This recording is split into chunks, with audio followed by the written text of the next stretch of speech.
Halo, assalamualaikum. Apa kabar nih teman-teman tetangga onlineku? Semoga kalian selalu dalam keadaan yang sehat dan juga dalam keadaan yang bahagia beserta keluarga kalian semua. Amin. Terima kasih buat kalian semua yang sudah mau mampir lagi di channel sederhanaku. Dan semoga juga videoku ini bisa menghibur kalian, bisa menginspirasi kalian dan juga bisa memberikan hal baik buat kalian semua ya teman-teman. Dan juga aku minta maaf untuk suaraku yang mungkin agak seret ya, karena ini nggak tahu kenapa tiba-tiba aja nih suaraku seret. Dan videoku ini pertama aku buka dengan jalan-jalan aku beserta anak gadis ya teman-teman. Jadi karena Pak suami itu sibuk, nggak bisa nganter kita atau nggak bisa nemenin kita. Kalau nganter sih bisa ya, padahal anak gadis ini kan lagi liburan, nggak diajak kemana-mana, kasihan juga. Kebetulan juga ada film baru dan anak gadis ini seneng banget dengan film ini. Jadi akhirnya kami berdua nonton. Berangkatnya sih diantar sama Pak suami ya teman-teman, karena Pak suami masih ada kerjaan, jadi cuman nganter aja sampai di mallnya. Setelah itu Pak suami berangkat urusan pekerjaannya, kita berdua nonton. Film yang kami nonton itu film Sonic ya teman-teman. Jadi film untuk segala umur, dan memang film yang sudah lama banget anak gadis tunggu.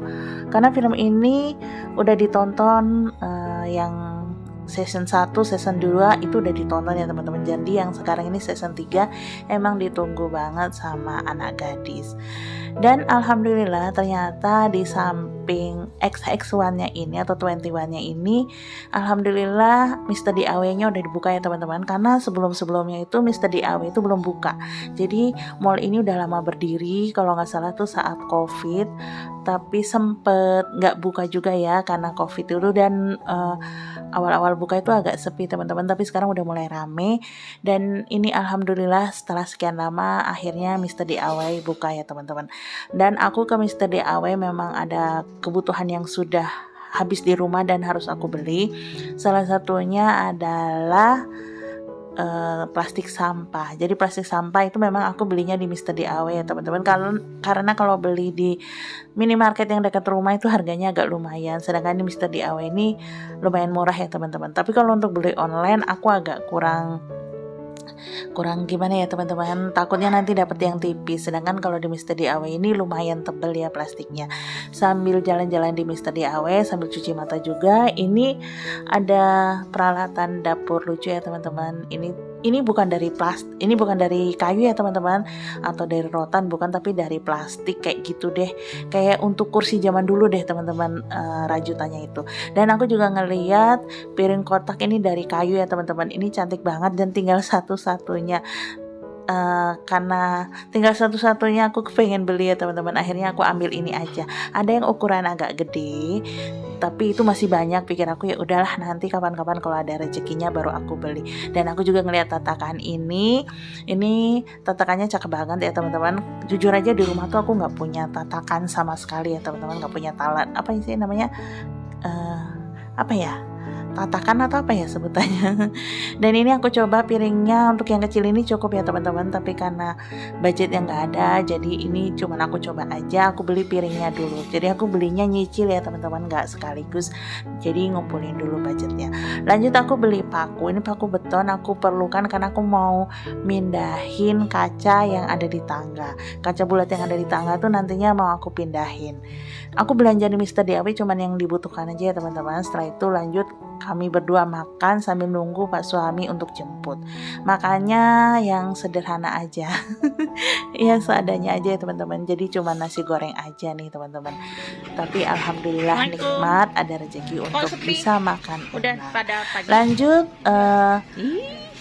selang berapa hari kemudian atau lebih tepatnya di tanggal 1-nya ini teman-teman, aku mau belanja bulanan karena memang tanggal 1 waktunya untuk belanja bulanan.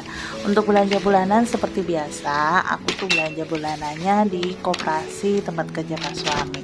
Oh ya, untuk belanja bulanan ini aku punya 7 tips buat aku sharing buat kalian semua ya. Karena 7 tips ini sudah aku praktekkan selama beberapa bulan ini dan alhamdulillah aku nggak boncos. Bahkan di bawah budget yang biasa aku tetapkan ya teman-teman. Jadi biasanya aku tuh menetapkan budget belanja bulanan itu sekitar 800.000, tapi untuk beberapa bulan ini alhamdulillah nggak sampai segitu ya teman-teman. Jadi palingan habis itu sekitar 500-an. Apa sih tips yang aku pakai? Sebenarnya tips sederhana aja, mungkin kalian semua sudah pernah praktekkan atau mungkin sebagian sudah kalian praktekkan. Tapi buat kalian yang belum tahu, semoga aja tipsku ini bisa membantu kalian semua ya teman-teman. Yang pertama, aku usahakan selalu cek stok dulu sebelum belanja bulanan. Jadi di rumah sebelum berangkat aku cek stok yang ada. Bisa juga kalian bikin catatan, tapi karena aku tuh agak males bikin catatan ya teman-teman, jadi aku modal ingatan aja. Biasanya sih yang dibeli ya itu aja kan, jadi udah kehafal ya teman-teman. Makanya aku nggak pakai catatan, udah aku inget aja. Nah, aku cek yang sudah habis di rumah apa aja atau yang sudah mau habis. Jadi itu juga aku cek ya teman-teman. Jadi nanti pas belanja sudah ketahuan apa aja yang mau aku beli. Contohnya ini, untuk pembalut untuk bulan ini aku nggak beli ya teman-teman, karena pas aku bikin video ini aku lagi datang bulan dan stok pembalut itu masih ada. Terus tips yang kedua, tentukan budgetnya berapa. Kalau aku biasanya untuk belanja bulanan budget 800.000 ya teman-teman, tapi aku usahakan di bawah itu. Makanya untuk pembelian barang, beli yang memang betul-betul dibutuhkan. Jadi apa yang habis itu yang dibeli. Dan tips yang ketiga, kalau budget terbatas, misal nih budget kita udah terbatas banget, pilih prioritas barang yang mau dibeli. Misal kita butuh gula pasir. Untuk gula pasir biasanya pakai merek A, misal nih ya teman-teman. Tapi karena budget kita sedang terbatas, bisa kita ganti dengan merek B yang harganya lebih murah. Misal merek A yang biasa kita pakai itu harganya agak lebih tinggi, bisa ganti dengan merek B yang harganya lebih murah, tapi mempunyai fungsi yang sama. Dengan syarat fungsinya sama ya teman-teman, karena kalau fungsinya nggak sama ya percuma aja kan. Itu berlaku juga untuk barang-barang kebutuhan yang lain. Oh ya, untuk belanja bulanan ini aku juga beli saus ini ya teman-teman, karena stok di rumah udah habis dan tepung di rumah juga udah tinggal sedikit, jadi aku ambil satu aja. Dan ini aku juga ambil santan kara karena aku nggak ada stok sama sekali di rumah. Ini kalau butuh untuk bikin yang membutuhkan santan ya teman-teman. Dan aku juga beli bawang putih bubuk karena di rumah juga udah tinggal sedikit. Terus aku juga beli apa nih namanya, agar-agar plain ya teman-teman, karena aku ada niat untuk bikin puding. Lanjut lagi untuk tips ketiga teman-teman. Untuk tips yang ketiga, untuk merek tertentu yang tidak bisa diganti-ganti maaf, yang tidak bisa diganti-ganti, nggak bisa ganti merek. Misalnya aku tuh biasa pakai merek sampo A, kalau aku ganti merek nanti yang ada rambutku rusak atau mungkin berketombe atau apa, sebaiknya jangan diganti ya teman-teman, karena yang ada nanti akan timbul pemborosan baru. Jadinya kita harus beli barang baru, atau enggak kita harus mengeluarkan uang untuk memperbaiki kerusakan itu. Jadi sebaiknya kalau merek yang sudah melekat di kita atau yang nggak bisa diganti karena ada alergi atau apa atau apalah kayak gitu ya teman-teman, gatal-gatal atau apa, itu jangan diganti. Itu menurut aku ya teman-teman, karena itu juga merupakan salah satu untuk berhemat. Jangan sampai kita karena ingin hemat kita ganti merek yang biasa kita pakai nih. Misalnya sabun A, kita biasa pakai sabun itu, terus kita ganti sabun B yang harganya lebih murah. Yang ada badan kita malah gatal-gatal atau mungkin malah jadi apa kayak gitu. Itu malah jadinya nanti pemborosan teman-teman, kita harus mengeluarkan budget baru untuk beli obat.